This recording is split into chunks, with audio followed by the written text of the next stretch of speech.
नमस्कार प्रिय विद्यार्थियों। राजकीय महाविद्यालय कुशलगढ़ बांसवाड़ा के इस शैक्षणिक यूट्यूब चैनल पर मैं आप सभी का एक बार पुनः हार्दिक स्वागत करती हूँ।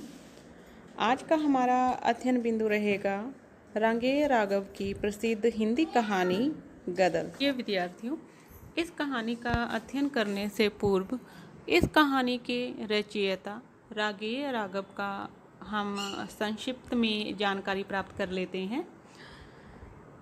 डॉक्टर रांगेय राघव आधुनिक हिंदी के बहुमुखी प्रतिभा संपन्न साहित्यकार हैं। उन्होंने विविध विधाओं के माध्यम से हिंदी में सृजन कार्य किया है।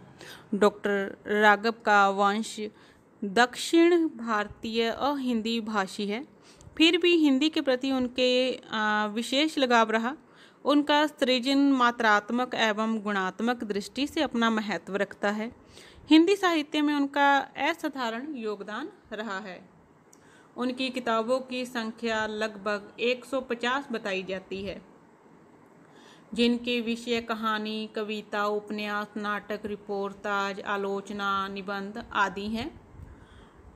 रांगेय राघव का जन्म आगरा में हुआ था। मात्र 39 वर्ष की अवस्था में ब्लड कैंसर से यह सूर्य अस्त हो गया। प्रोफेसर प्रकाश चंद्र गुप्त ने उन्हें हिंदी साहित्य आकाश का धूमकेतु ठीक ही कहा है। डॉक्टर रांगेय राघव जी हिंदुस्तानी अकादमी पुरस्कार, डालमिया पुरस्कार, उत्तर प्रदेश सरकार पुरस्कार, राजस्थान साहित्य अकादमी पुरस्कार तथा महात्मा गांधी पुरस्कार से सम्मानित है।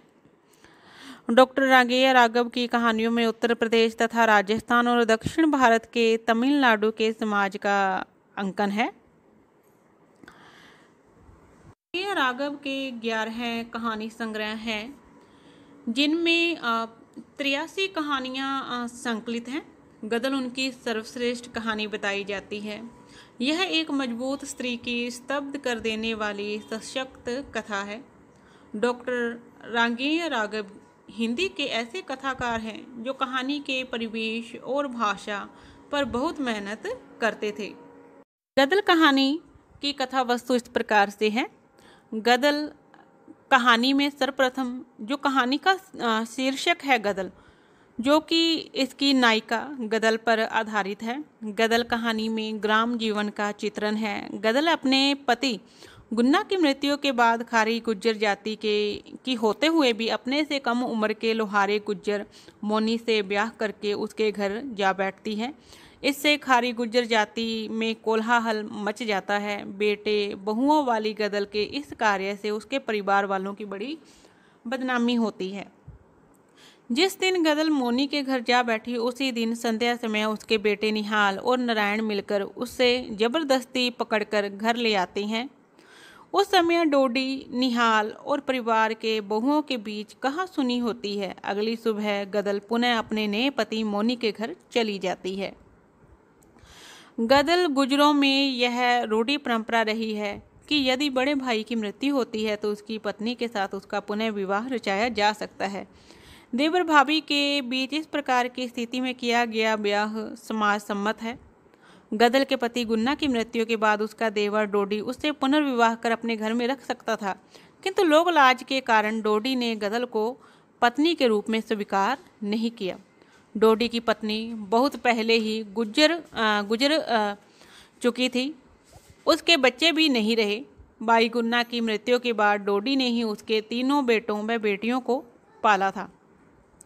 बेटे बेटियों की शादी हो चुकी थी, उनके बच्चे हो चुके थे। इतने बड़े परिवार को छोड़कर गदर लोहारे मोनी से ब्याह करके उसके घर जा बैठी थी।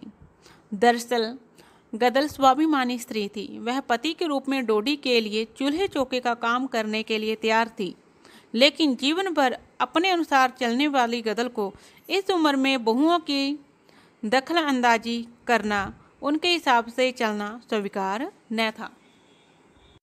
गदर चाहती थी कि डोडी उससे ब्याह कर ले। डोडी उसका देवर है, वह बेहद सज्जन पुरुष है।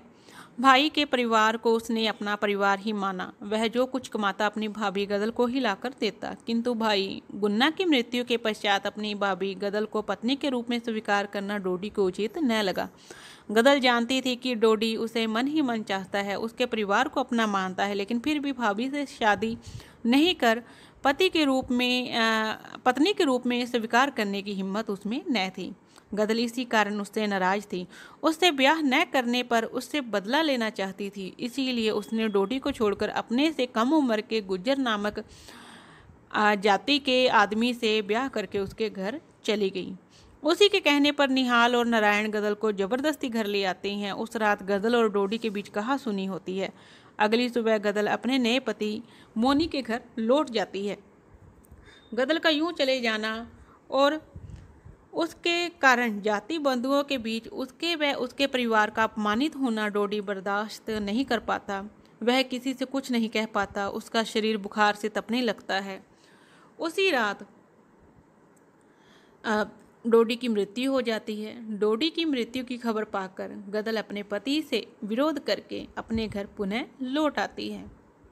गदल अपने देवर डोडी का मृत्यु भोज बड़े पैमाने पर करना चाहती है। राज्य और कानून का विधान था कि किसी भी विशिष्ट समारोह में केवल 25 आदमियों को भोजन के लिए बुलाया जा सकता है, किंतु गदल अपने पति गुन्ना के मृत्यु भोज में अधिक लोगों को बुला न सकी। इस बात का उसे खेद था। अतः वह अपने देवर डोडी का मृत्यु भोज बड़े पैमाने पर करना चाहती है। इस कार्य के लिए गदल ने दरोगा को रिश्वत भी दी। गिरिराज ने गदल की सारी बातें मोनी को जाकर बता दी कि डोडी के मृत्यु भोज में गदल बड़ा इंतजाम कर रही है। लोग कहते हैं उसे अपने मर्द का इतना गम नहीं हुआ था जितना अब लगता है।